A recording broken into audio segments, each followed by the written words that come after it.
ప్రభువైన యేసుక్రీస్తు నామంలో యేసుక్రీస్తు శిలువ శ్రమల అనుదిన కార్యక్రమంలో భాగంగా ఈరోజున దేవుని సన్నిధిలో చేరిన మీ అందరికీ ప్రభు నామమున శుభములు వందనాలు తెలియజేస్తూ ఉన్నాం.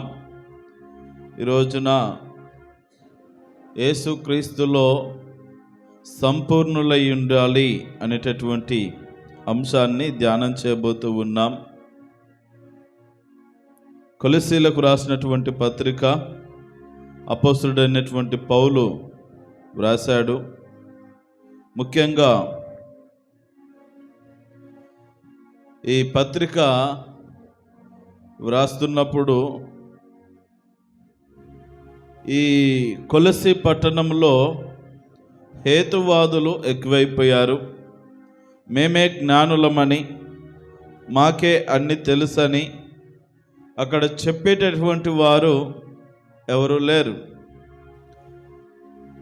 సంఘము కట్టబడింది, అందరూ ప్రార్థనలకు వెళ్తూ ఉన్నారు, ప్రభువుని ఆరాధిస్తూ ఉన్నారు, కానీ వారికి సరైనటువంటి జ్ఞానము, దైవ జ్ఞానము అందడం లేదు.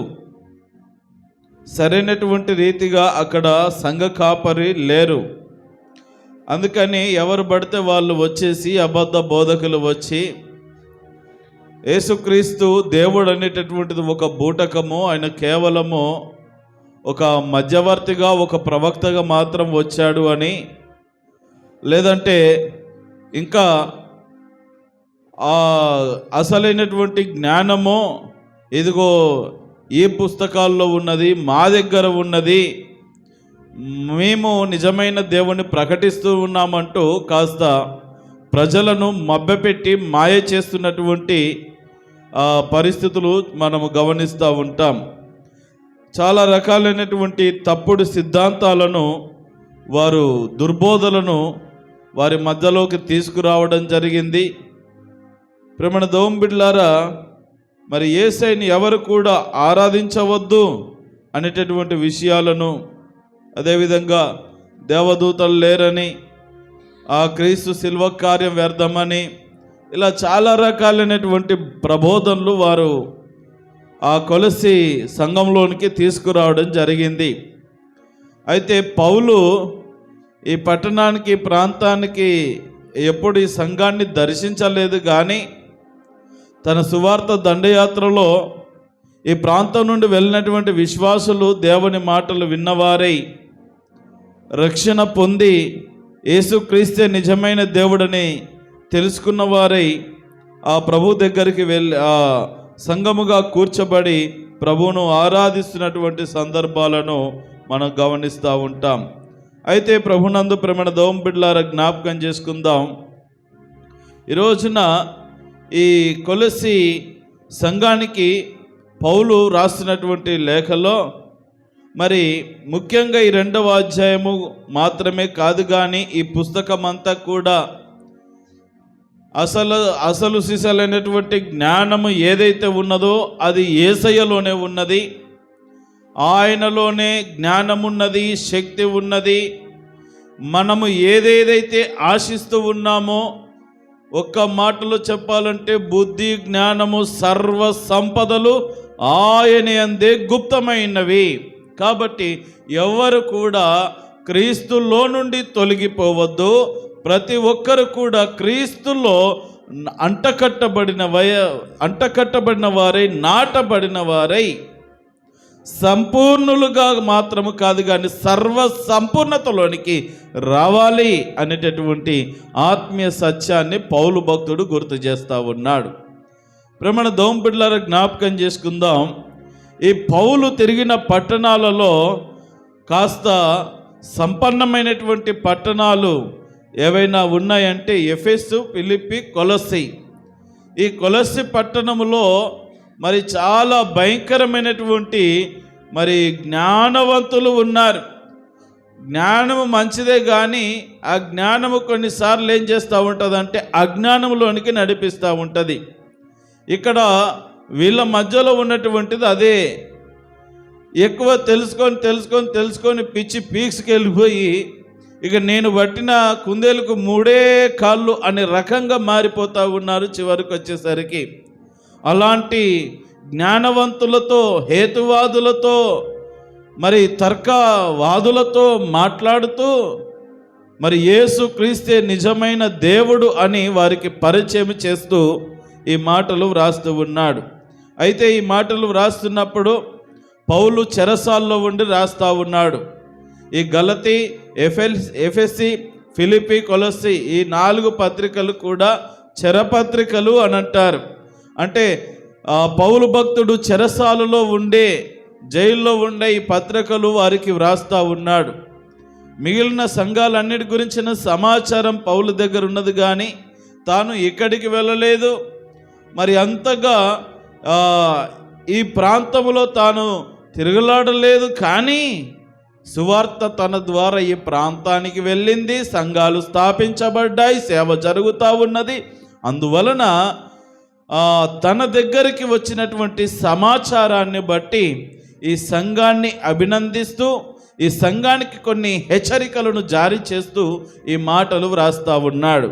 ప్రభువునందు ప్రేమన దోంబిడ్లారా, జ్ఞాపకం చేసుకుందాం. ఈ రోజున మరి ఈ చదవబడినటువంటి లేఖన భాగం కొలస్సీలకు రాసిన పత్రిక 2వ అధ్యాయం మొదటి 10 వచనాల్లో మీరందరూ కూడా యేసుక్రీస్తు సంపూర్ణమైన దైవత్వము కలిగిన వాడు గనుక ఆ క్రీస్తులో సంపూర్ణత కలిగి జీవించండి అని చెప్పడానికి మాటలు వ్రాస్తూ ఉన్నాడు. ప్రేమణ దోంబిడ్లారా, ఇంకా మరొక మాటలు చెప్పాలంటే మనమందరము క్రీస్తులోనే, క్రీస్తు ద్వారానే సంపూర్ణలము కాగలుగుతాము. ఈ రోజున మనం గమనించినట్లయితే ఈ ఆదివారం ప్రార్థనలు కానీ, మిగిలిన సభలు కానీ, మిగిలిన లెంట్ డేస్ కానీ, ఇంకా ఏ కార్యక్రమాలు క్రైస్తవ సమాజాలు నిర్వహించుకుంటున్నాయో ఇవన్నీ ఎందుకయ్యానంటే ఈ భక్తి చేసేది ఏదైతే ఉన్నదో ఒక్క రోజుతో చేసేది కాదు.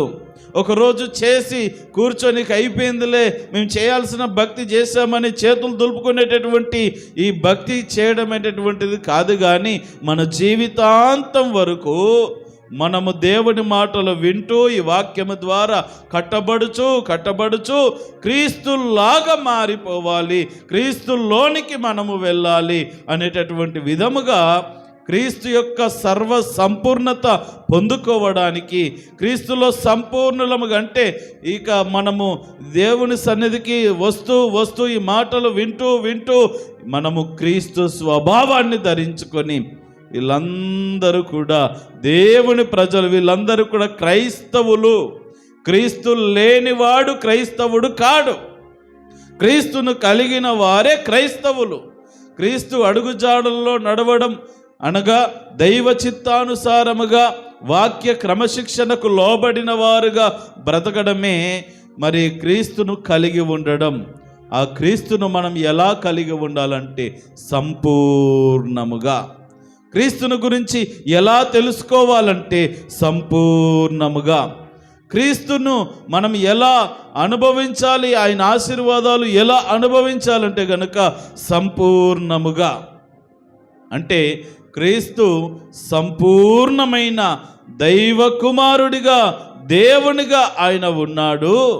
మనము కూడా క్రీస్తుతో అంటకట్టబడిన జీవితాన్ని జీవిస్తూ సంపూర్ణతలోనికి మనము మార్పు చెందాలి. క్రీస్తులో సంపూర్ణత ఉన్నది గనుక మనము కూడా క్రీస్తులో సంపూర్ణులముగా ఉండాలి. వదినెళ్ళాక ఏమ్మా ఈరోజు ఏం నేర్చుకొని వచ్చావు మాట చెప్పు, లేకపోతే యేసయ్య గురించి 4 మాటలు చెప్పంటే యేసయ్య గురించా అది అంటే నీకు ఏం తెలియదని అర్థం. అంటే అలా కాకుండా ప్రేమణ దోంబిడ్లారా, అన్నీ గ్రహించిన వారమై, అన్నీ నేర్చుకున్న వారమై, అన్నింటికీ సంసిద్ధులమై ఉండడమే క్రీస్తులో సంపూర్ణత కలిగి ఉండుట. ఆ సంపూర్ణతలోనికి వెళ్ళాలనే దేవుని వాక్యము చెప్తా ఉన్నది. కాబట్టి మనము విషయముకు వెళ్తా ఉన్నాం కనుక ఎవరు నిద్రలు పోకుండా సంపూర్ణంగా మీరు కూడా ఆలకించాలని మనవి చేస్తూ ఉన్నాను. ఒకసారి 3వ వచనం చదవండి. బుద్ధి జ్ఞానముల మొదటి సర్వ నుండి సంపదలు వద్దాం. మొదటి వచనం చదవండి. మీ కొరకును మీ కొరకును లవోదికయ్య వారి కొరకును శరీర రీతిగా నా ముఖము చూడని వారందరి కొరకును నేను ఎంతగా పోరాడుచున్నానో మీరు తెలుసుకొని కోరుచున్నారు. జాగ్రత్తగా వినండి. ఇంతవరకు ఈ పత్రిక రాస్తున్నంత వరకు కూడా పౌలు ముఖము వాళ్ళు చూడలే, వాళ్ళ ముఖం పౌలు చూడలే. మరి ఎక్కడిదయ్యా ఈ ఆత్మీయ బంధం అంటే కేవలం క్రీస్తును బట్టి. ఈ దైవజనుడు ఎవరో వాళ్ళకి అంటే పౌలు గురించి విన్నారు, సాక్ష్యం విన్నారు, కానీ పౌలును ప్రత్యక్షంగా ఈ సంఘస్థులు చూడలే. అదేవిధంగా ఈ సంఘము గురించి విన్నాడు పౌలు, కానీ ఈ సంఘాన్ని ప్రత్యక్షంగా కన్నులారా పౌలు చూడలే. ఇది అలాంటి వారి కొరకు వారిని బలపరచడానికి ఈ లేఖ వ్రాస్తూ చెప్తా ఉంటాడు. ప్రేమణ దోంబిడ్లారా, బుద్ధి జ్ఞానములు, ఇప్పుడు 3వ వచనం చదవండి ఒకసారి. బుద్ధి జ్ఞానముల సర్వ సంపదలు ఆయన యందే గుప్తమైనవనగా దాచబడి ఉన్నవి. దేవుని సన్నిధికి వస్తున్నటువంటి వారు గుర్తించవలసిన విషయం ఏంటంటే బుద్ధియు జ్ఞానము సర్వ సంపదలు క్రీస్తులో దాచబడి ఉన్నవి. అంటే నీకు ఇప్పుడు బుద్ధి కావాలన్నా, జ్ఞానము కావాలన్నా, సర్వ సంపదలు కావాలన్నా, నీకు ఏమి కావాలన్నా యేసయ్యలో దేవుడు పెట్టేశాడు. యేసయ్య దగ్గరికి వచ్చి ఆయనను మనలోనికి స్వీకరిస్తే అవన్నీ మనకు ఆటోమేటిక్గా మనకు అడిక్ట్ అయిపోతాయి. కాబట్టి ప్రేమణ దోంబిడ్లారు జ్ఞాపకం చేసుకుందాం. క్రీస్తులో మనం ఎలా సంపూర్ణము కాగలుగుతామంటే క్రీస్తును మన హృదయంలోనికి చేర్చుకునుట ద్వారా. ఇంకా మనం జ్ఞాపకం చేసుకున్నట్లయితే 9-10 వచనాలు ఒకసారి చదవండి. ఏలయనగా దేవత్వం యొక్క సర్వ పరిపూర్ణత శరీరముగా క్రీస్తునందు నివసించుచున్నది. దేవుడుగా అంటే క్రీస్తే దేవుడుగా ఈ లోకానికి రావడం మట్టుకు ఒక దైవ కుమారుడిగా యూదులకు ప్రవచనము ఉన్నటువంటి విధముగా ఒక కుమారుని స్థానంలో వచ్చినప్పటికీ ఆయన నిజమైన దైవముగా, దైవత్వం యొక్క సర్వ సంపూర్ణత, సర్వ పరిపూర్ణత శరీరముగా క్రీస్తునందు నివసించుచున్నది. కాబట్టి ఇంకా మరలంటూ ఉన్నాడు, మరియు ఆయన యందు మీరును సంపూర్ణులై ఉన్నారు. ఆయన సంపూర్ణమైన దేవుడుగా ఉన్నాడు. ఆ దేవుని నమ్మిన మనము కూడా సంపూర్ణమైన భక్తులముగాను విశ్వాసులముగాను క్రీస్తు బిడ్డలముగా క్రైస్తవులముగా మార్చబడాలి అని పౌలు భక్తుడు ఆ సంఘానికి ఈ హెచ్చరికలు జారీ చేస్తూ వ్రాస్తూ వారికి అర్థమయ్యే కోణంలో చెప్తా ఉన్నాడు. వాళ్లకు చెప్పడం అంటే మామూలు విషయం కాదు. ఎందుకంటే ఈ గొప్ప గొప్ప జ్ఞానవంతులందరూ కూడా ఈ ప్రదేశాల నుండి పుట్టుకొచ్చిన వాళ్ళే. ఈ రోజున మనము కొంతమంది ఎవరెవరైతే గొప్ప గొప్ప జ్ఞానవంతులు తర్కవాదులు ఉన్నారు చాలామంది, వాళ్ళందరూ కూడా ఈ ప్రాంతాల నుండి పుట్టుకొచ్చిన వారే. అందుకని జ్ఞాపకం చేసుకుందాం ప్రేమణ దౌంబిడ్లారా, అలాంటి వారికి క్రీస్తు యొక్క దైవత్వాన్ని, క్రీస్తు యొక్క సర్వ సంపూర్ణతను గుర్తు చేస్తూ మనము కూడా క్రీస్తును సంపూర్ణముగా తెలుసుకోవాలి. సగం సగం తెలుసుకుంటే మనము దేవుని ప్రజలం ఎలా అవుతాం? వేరే వాళ్ళ గురించి ఏదన్నా చెప్పండి అంటే నాకంత తెలియదండి, వాళ్ళతో అంత పరిచయం లేదు అని అంటాం. అదే మన కుటుంబ సభ్యుల గురించి, మీ అమ్మ గురించి చెప్ప, మీ నాన్న గురించి చెప్పంటే గడగడ గడగడ లోడలోడ పెట్టేస్తూ ఉంటాం, చెప్పేస్తూ ఉంటాం. ఎందుకంటే మనకు ఆ సహవాసం ఉన్నది, సాన్నిధ్యం ఉన్నది, మనకన్నీ తెలుసు కనుక. మరి యేసయ్య గురించి నువ్వు చెప్పలేకపోతున్నావు, యేసయ్య గురించి నీకు ఇంకా అర్థం కావట్లేదు అని అంటే ఆ సంపూర్ణతలోనికి నువ్వు ఇంకా మార్చబడడం లేదు. ఎందుకంటే కనుక 40 రోజులు వచ్చినా 80 రోజులు వచ్చినా వచ్చి మనం వినేది లేకుండా చక్కగా నిద్రలు పోతాం కనుక మనకు బుర్రకెక్కదు. అందుకే ఏమవుతుంది, సంపూర్ణత మనలోనికి రావడం లేదు. ప్రేమ దోమ బిడ్డలారా, జ్ఞాపకం చేసుకుందాం, క్రీస్తులో మనం సంపూర్ణంగా ఉండడానికి పౌలు భక్తుడు ఇక్కడ 10 విషయాలు చెప్తా ఉన్నాడు. ఎన్ని?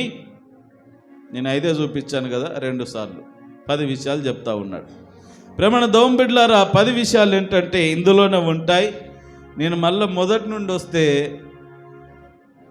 6 కూడా అవుతుందనే ఉద్దేశం చేత ఫటా చెప్పేస్తా ఉన్నాను. మీరు చాలా జాగ్రత్తగా ఆలకించాలని మనవి చేస్తా ఉన్నాను.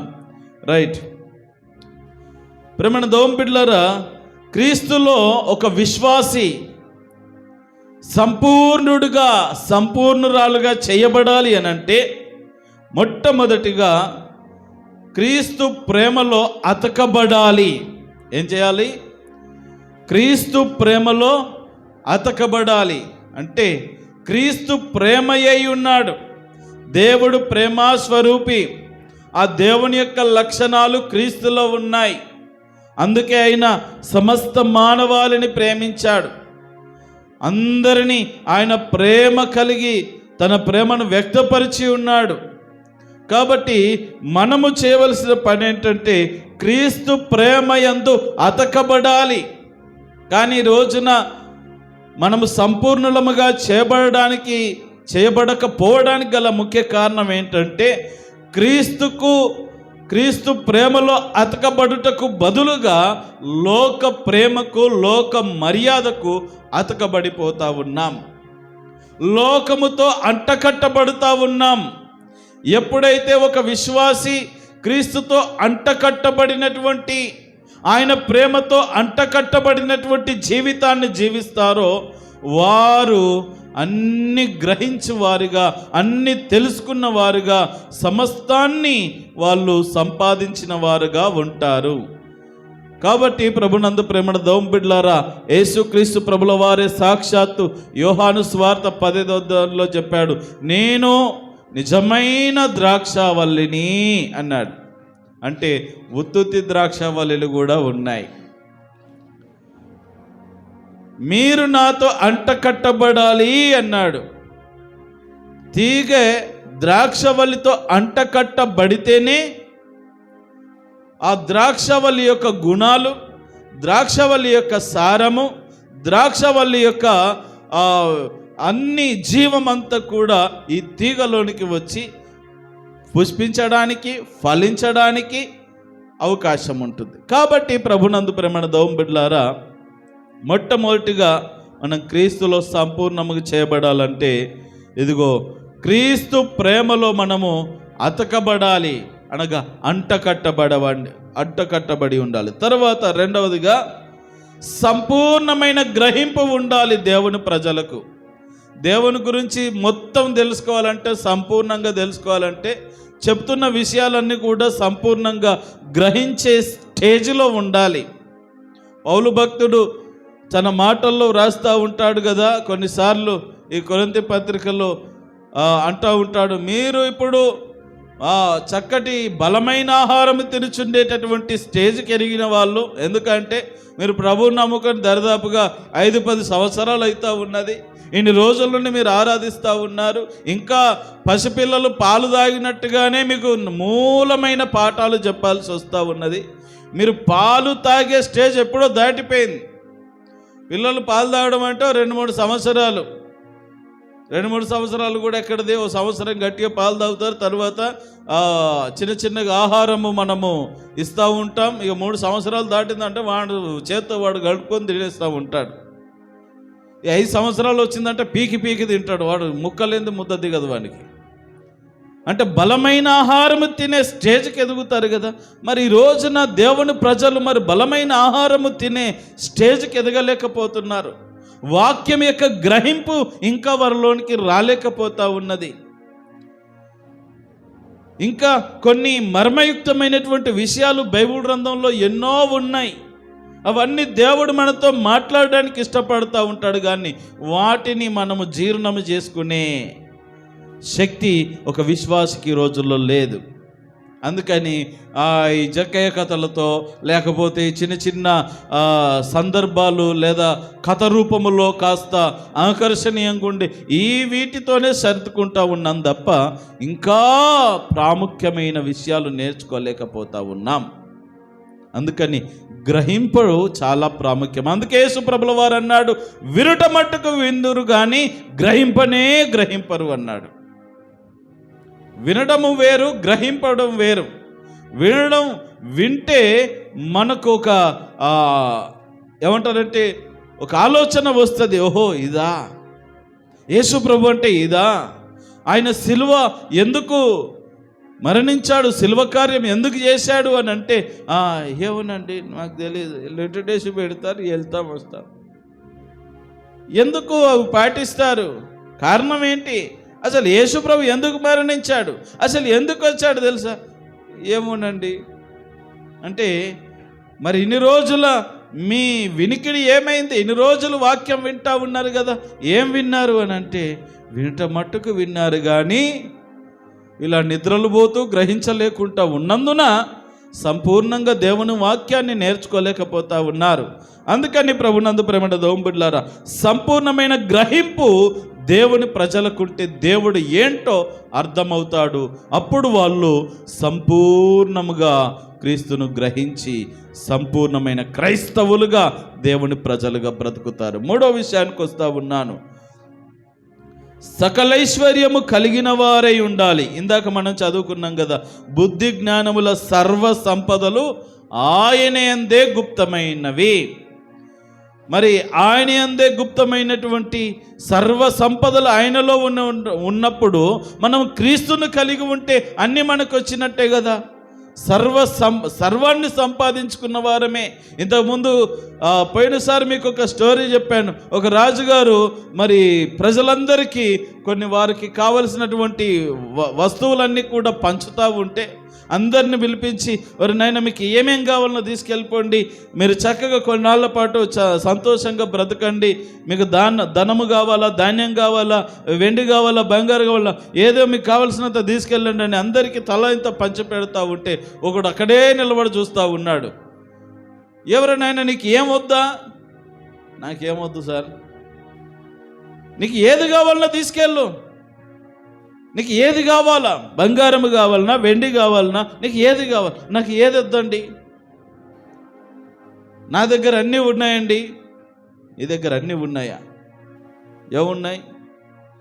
ఏమయ్యా, మీరు ఇంట్లో పడుకుంటే మీకు సుక్కలు కనబడతాయా? పైన ఆకాశంలో స్టార్లు కనబడతాయా? లేదు.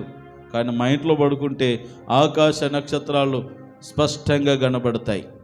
కావాలంటే మా ఇంటికి వచ్చి చూడండి అన్నాడు. అలాగా అయితే చూద్దాం ఒకసారి అనేసి మొత్తం మీద వాని ఇంటికి వెళ్ళే ప్రయత్నాలు. మరి రాజుగారు వెళ్ళాలంటే మామూలు విషయం కాదు కదా. రాజుగారు వెళ్ళాలంటే ఏం చేయాలా? అన్నీ సంసిద్ధం చేయాలా, రోడ్లు వేయాలా, అన్ని గతుకుల రోడ్లు వేసేసారు. తర్వాత చక్కటి వెసులుబాట్లు చుట్టుపక్కల అన్నీ కూడా అన్ని సంసిద్ధం చేసేసారు. వెళ్ళేసరికి వాడి ఇంటి దగ్గర ఏమీ లేదు. మొట్టమొదటి రాజు ఏం చేశాడంటే అవన్నీ చేపించేసి వెళ్దామని చెప్పి మంత్రికి చెప్పాడు. నాయన వెళ్ళి చూసిరాపో అని అంటే వాడు చూశాడు, నిజంగానే నక్షత్రాలు కనబడతా ఉన్నాయి. అవును రాజా, వాడు చెప్పేది నిజమే అని చెప్పినప్పుడు వెళ్ళాడు రాజు కూడా. వెళ్ళి చూస్తే ఆ పరిస్థితి అంతా చూస్తూ ఉన్నాడు. ఏంటంటే పైన ఇంటి పైకప్పులు లేదు, అన్ని రంధ్రాలు చిల్లులు పడిపోయినాయి. ఆకాశ నక్షత్రాలు తేటగా ఇంట్లో కనబడుతూ ఉన్నాయి. అతని పరిస్థితిని చూసి తనకి ఏది కావాలో అప్పటి నుండి ఆ రోజు నుండి తనకి ఏది కావాలో అదంతా కూడా రాజుగారి బాధ్యత వహించి ఇక వాడికి ఏది కావాలంటే అది ఇచ్చేసేయండి. ఎనీ టైం రాజు దగ్గరికి స్వయంగా వెళ్ళి మాట్లాడగలిగిన, రాజు దగ్గర నుండి ఏదైనా పొందుకోగలిగిన సమస్తమైన ఆధిక్యత వాడికి ఇవ్వబడింది. ఒకవేళ వెండి బంగారం తనకు కావాల్సింది ఏదో కాసింత తెచ్చుకుంటే కొన్ని రోజులు బాగుండేవాడు. కానీ తను చేసిన ఒక చిన్న ప్రయత్నం వలన ఇక చాలా రకాలైనటువంటి మేలులు పొందుకొని జీవితాంతం హ్యాపీగా బ్రతకగలిగిన స్థితి తనకు వచ్చింది. సరే ప్రేమణ దోంబిళ్ళకు జ్ఞాపకం చేసుకుందాం. మూడవదిగా మనం జ్ఞాపకం చేసుకోవాలా, సకలైశ్వర్యము కలిగిన వారమై ఉండాలి. సర్వ సంపదలు క్రీస్తులో ఉన్నాయి గనుక క్రీస్తును నువ్వు కలిగి ఉంటే సర్వ సంపదలు సకలైశ్వర్యాలు నీకు అనుగ్రహించబడతాయి. తర్వాత జ్ఞాపకం చేసుకోవాలా, క్రీస్తును మనము స్పష్టంగా తెలుసుకున్న వారమై ఉండాలి. నాలుగవది, క్రీస్తును స్పష్టంగా తెలుసుకోవాలి. యేసు ప్రభు అంటే ఎవరు, ఆయన ఎందుకు వచ్చాడు, ఆయన వచ్చిన కారణం ఏంటి, ఆయన ఎలా జీవించాడు, ఎలా బ్రతికాడు, ఎలాంటి కార్యాలు చేశాడు, ఎందుకు శిల్వ మరణము పొందాడు, ఎందుకు ఆయన తిరిగి లేచాడు, మరి ఇప్పుడు ఏం చేస్తూ ఉన్నాడు. ఒక యేసుక్రీస్తు ప్రభుల వారి గురించి కొన్ని ప్రాముఖ్యమైనటువంటి అంశాలు ఒక విశ్వాసి తెలుసుకున్నప్పుడు వారు సంపూర్ణలుగా చేయబడతారనేటువంటి విషయాన్ని పౌలు భక్తుడు ఇక్కడ చెప్తా ఉన్నాడు. తర్వాత ఐదవదిగా, వారి హృదయంలో ఆదరణ పొందవలెను అని మనం ఇక్కడ చూస్తూ ఉంటాం. వారి హృదయాల్లో ఆదరణ పొందుకునే స్థితిలో ఉండాలి. ప్రేమైన దోంబిళ్ళారు, దేవుని లేనివాడు ఏడుస్తూ ఉంటాడు, దేవుడు తెలియనివాడు ప్రతిదానికి బాధపడుతూ ఉంటారు. కానీ నిజమైన దేవుడు అంటే ఏంటో, క్రీస్తు ఏంటో నువ్వు గ్రహించి తెలుసుకునగలిగినప్పుడు ఎన్ని కష్టాలు వచ్చినా, నష్టాలు వచ్చినా, విపత్తులు వచ్చినా నువ్వు ఎలా ఉంటావంటే ఆదరణ కలిగి, నెమ్మది కలిగి నువ్వు బ్రతకగలుగుతావు. క్రీస్తులో సంపూర్ణులైనటువంటి లక్షణం ఏంటంటే ఆదరణ కలిగి ఉండాలి. దేనికి భయపడనక్కర్లేదు, దేనికి కృంగిపోనక్కర్లేదు. దేవుడు ఉన్నాడనేటువంటి నిరీక్షణ కలిగి, ఆదరణ కలిగి ఉండాలని ప్రభు పేరిట మనవి చేస్తూ ఉన్నాను. దేవునికి మహిమ కలుగును గాక. 2 చేతులు పైకెత్తి హల్లెలూయా చెప్పండి. మరొకసారి, ఇంకోసారి. తర్వాత 6వదిగా మనం జ్ఞాపకం చేసుకున్నట్లయితే, క్రీస్తునందు వేరుపారిన వారై ఉండాలి. మన జీవితాలు ఎలా ఉండాలి అని అంటే, క్రీస్తులో వేరుపారిన వారై ఉండాలంటే ఆయనతో అంటకట్టబడినటువంటి ఒక జీవితాన్ని.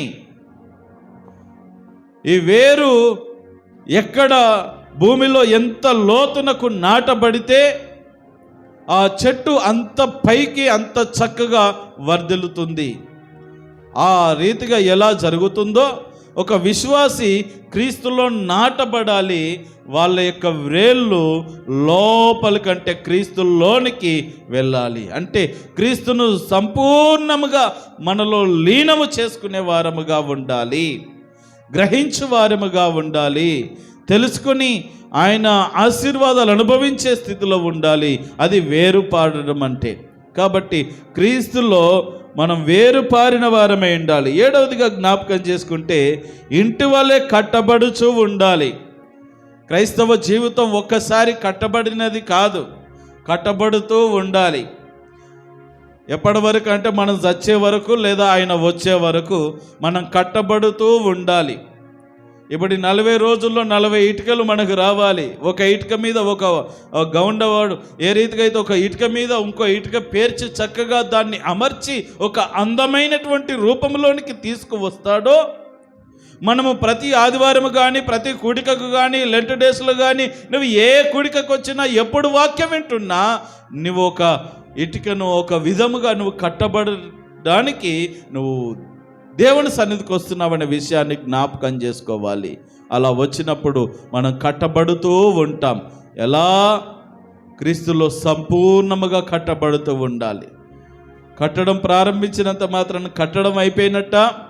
దానికి ఒక రూపురేఖలు రావాలి. మొదట్లో ఏముండదు. బేస్మెంట్ చూస్తే, పునాది చూస్తే ఏమి అంత అందం చందం ఉండదు. అంత అయిపోయినాక అన్నీ సిమెంట్ అంతా పూసినాక, రంగులన్నీ వేసినాక చూడండి, అబ్బా ఏమి కట్టారు అని అనిపిస్తుంది.